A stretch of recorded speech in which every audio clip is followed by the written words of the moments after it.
What's up guys, Cameron here from Drums and Drams, and today we're gonna tackle a blind flight sent in by my friend Frank here in Columbus, Ohio. Now, as you can see, there's no shortage of whiskey in front of me. We've got a lot of stuff to get through in this video, and this is typically why I do all of my blind flights on live streams, because it makes things a little easier logistically. I can kind of have that interaction back and forth with the live chat, but I thought, you know what? Let's do something different. This actually might be a first on the channel. I can't remember over the last couple of years if I've done one of these on a pre-recorded video. I'll do my best with the editing. As we go through these pours, I will let you know on screen what I'm nosing and tasting as we move along here, A through F, left to right.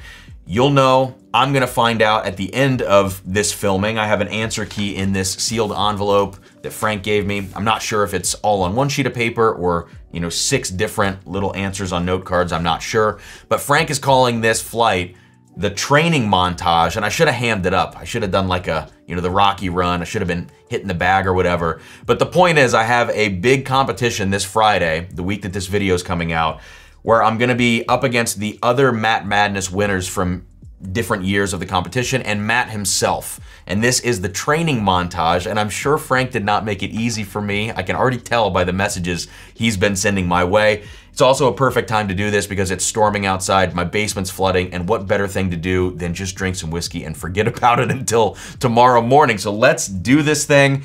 I have 4 aspects of these whiskeys that I'm trying to guess as we go through here. I might try to go for a bottle guess, but I'm sure I'm not gonna get any of those right if Frank is trying to be tricky. He has listed here type of whiskey, that is, age, proof, and whether or not it is a finished whiskey. And judging by the colors of some of these, I feel like we're not gonna be living in American whiskey land. We might have some world whiskey, some scotch. We will find out, but let's go ahead and start now with glass A. Pretty pale color on this one, kind of like a light gold or a hay color. Let's see what we get on the nose. Oh geez, so yeah, this is kind of, it's very bright, kind of like bittersweet pear skin, apple skin.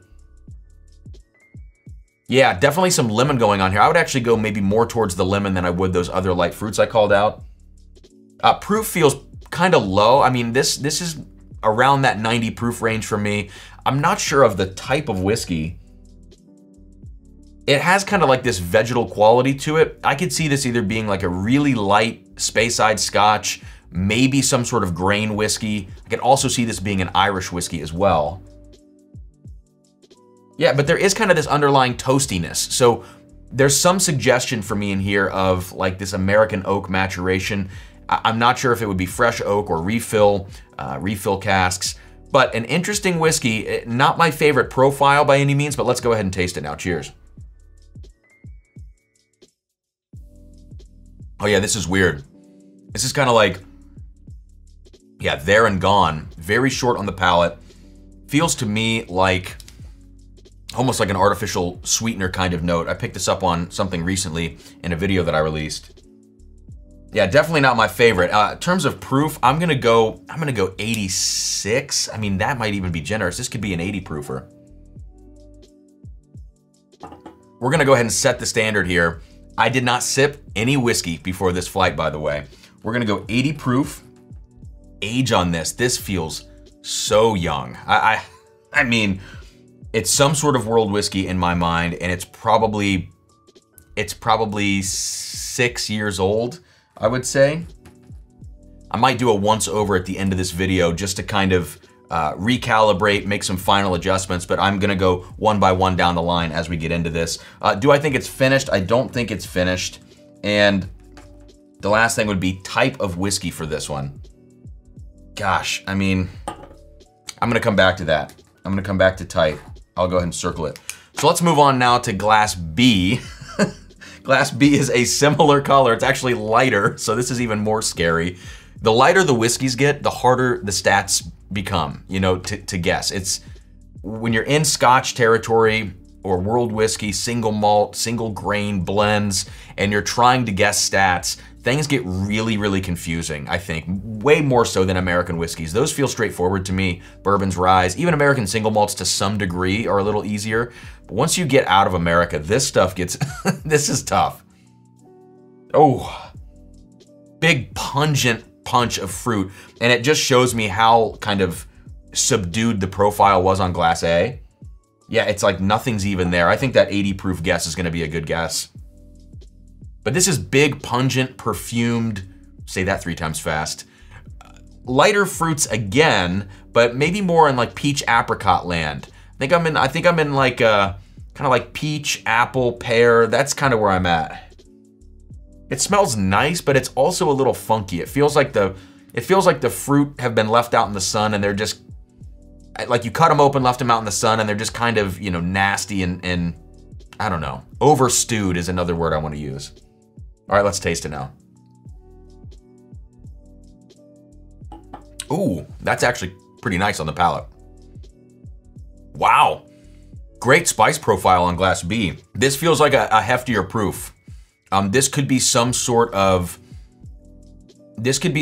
higher proof bottling of a Scotch in particular. This is making me think Scotch over Irish, and it has that kind of brighter, almost like Glen Grant 15 kind of profile, which is a great whiskey. It's bottled at batch strength, 50% ABV.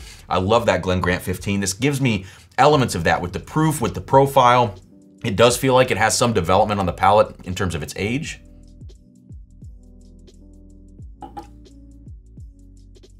That's a pretty solid pour. I would go between 46% and 50% ABV. I'm not entirely sure yet what that's gonna end up being. Age on here, I'm gonna go 12 years on this one. I would say between 10 to 12 years. It doesn't feel quite as old as a Glen Grant 15 would be, but that's just kind of where my mind goes to you know, that kind of a bottling with all of its stats. Finish on this one, I'm gonna say no finish. Plus the color really doesn't suggest, when you look at this, it's so light. It's almost got this crystalline quality to it. No finish, and the last thing, type, I'm gonna go Scotch on this for sure. I would tend to say Speyside on this, but I don't think I need to hazard any of those specific region guesses, but why not? Why not take some of those? So now on to glass C, a little bit of a darker color here. It still seems like we're in, you know, some sort of single malt territory perhaps.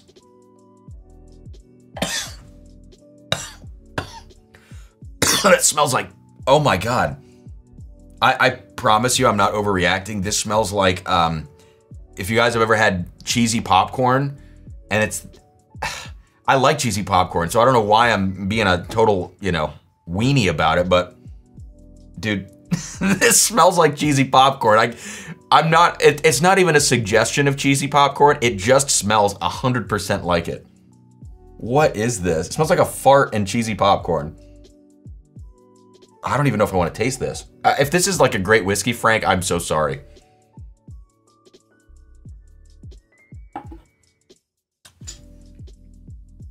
Man, that is, I don't like that. I don't, what in the world? It's got like some peat character to it maybe. Very barbecue. I mean, look at the color on this. You don't think this is gonna taste like the underside of a shoe, like the bottom of a boot.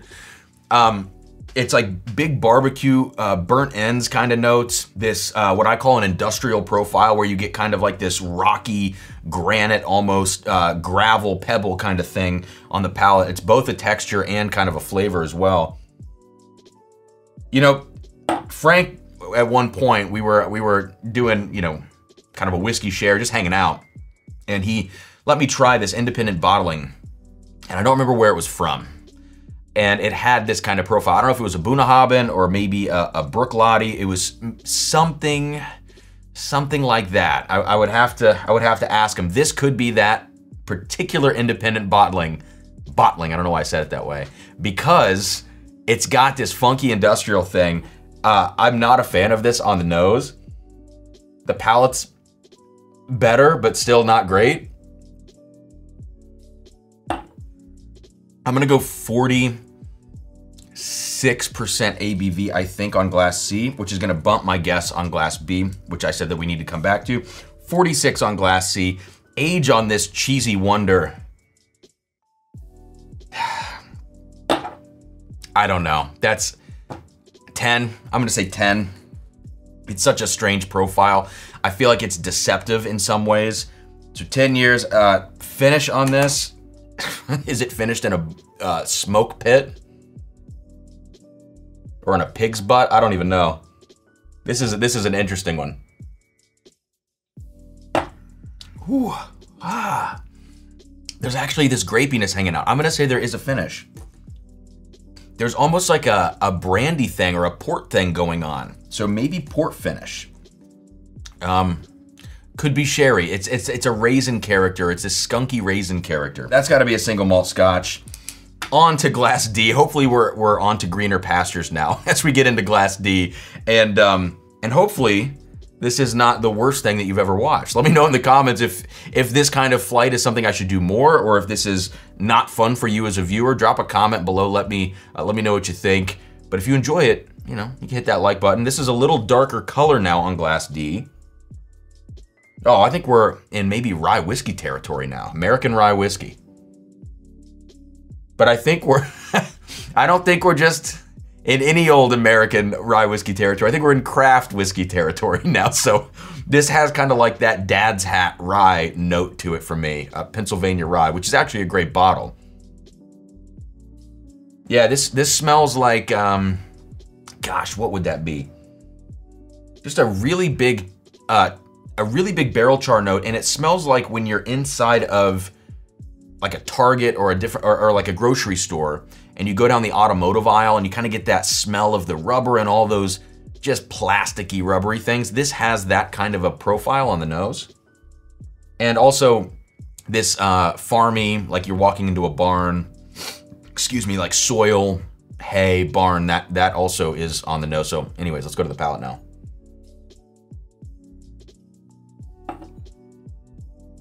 What? I did not see that coming.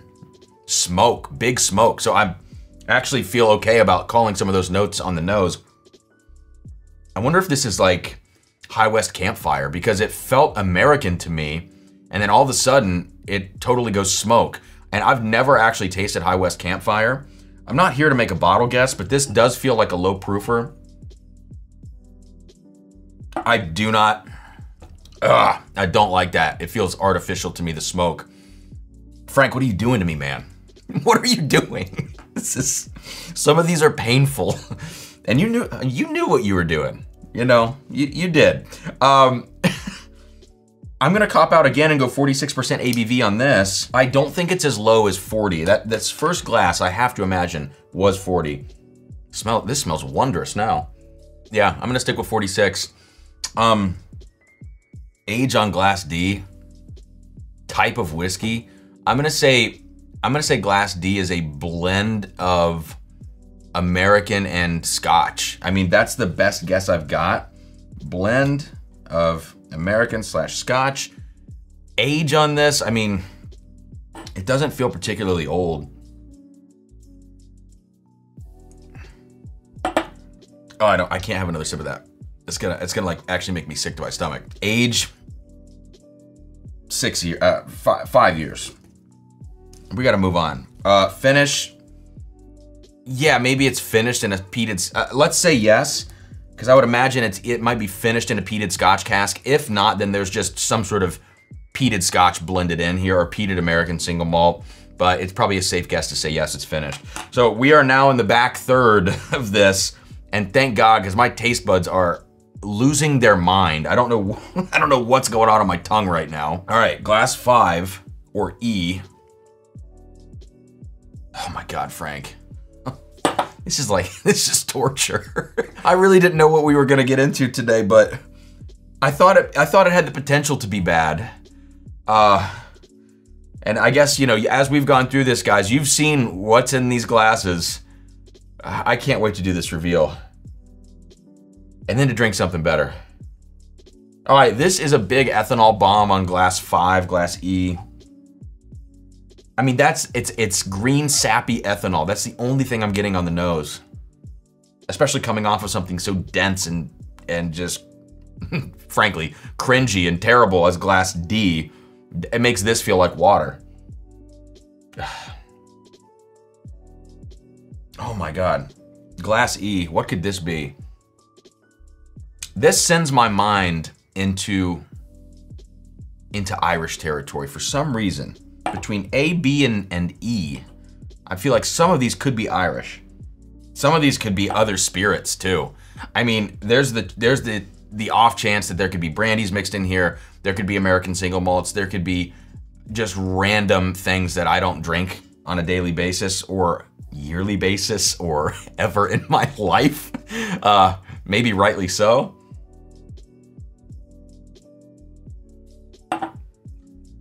Okay, Glass E. I'm gonna go 40% ABV. It feels low. Age, this could, 4 years. I mean, at most, this feels super young. I'm gonna say no finish. And type, I'm gonna go Irish.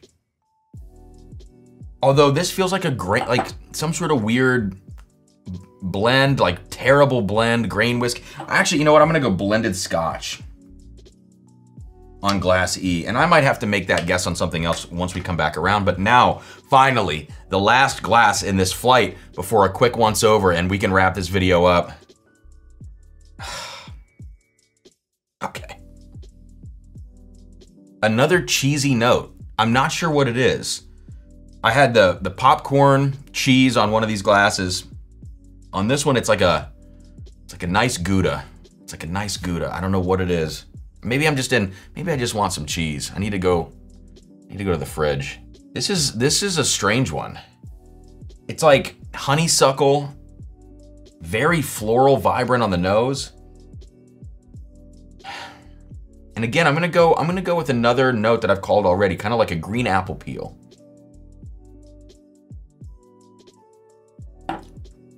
Ooh, that's a hot one.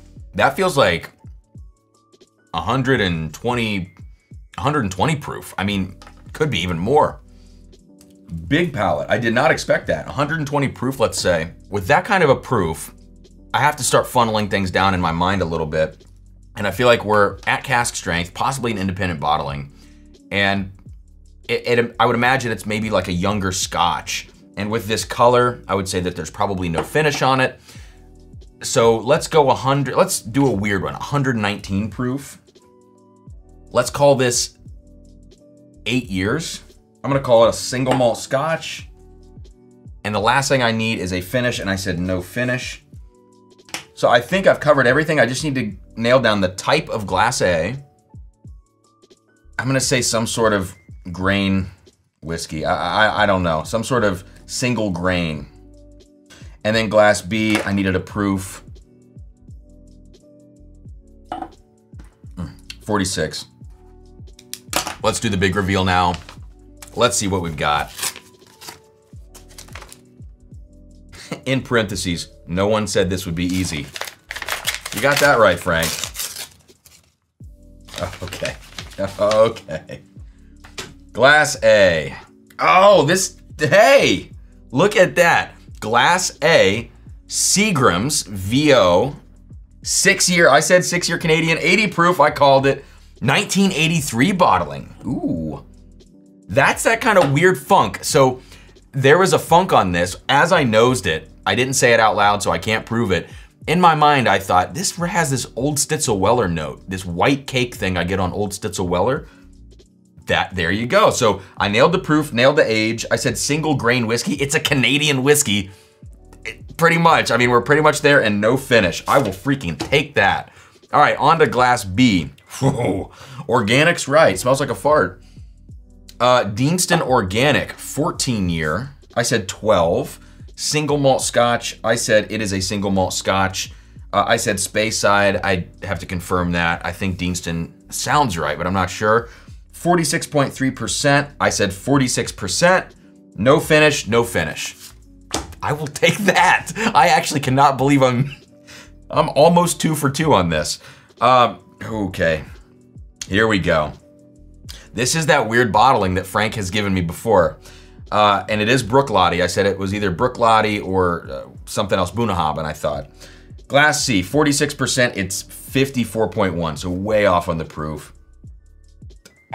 It's hard to even smell. It's the popcorn thing, the cheesy stuff. Single malt, I did say that. 15, I said 10 year, so I'm pretty off. and I said possibly finished in some sort of port cask. And I remember saying it was skunky, it's a Madeira finish. So, I could have done better on that, and it's a, I can't read Frank's handwriting, but it is an independent bottling, yeah.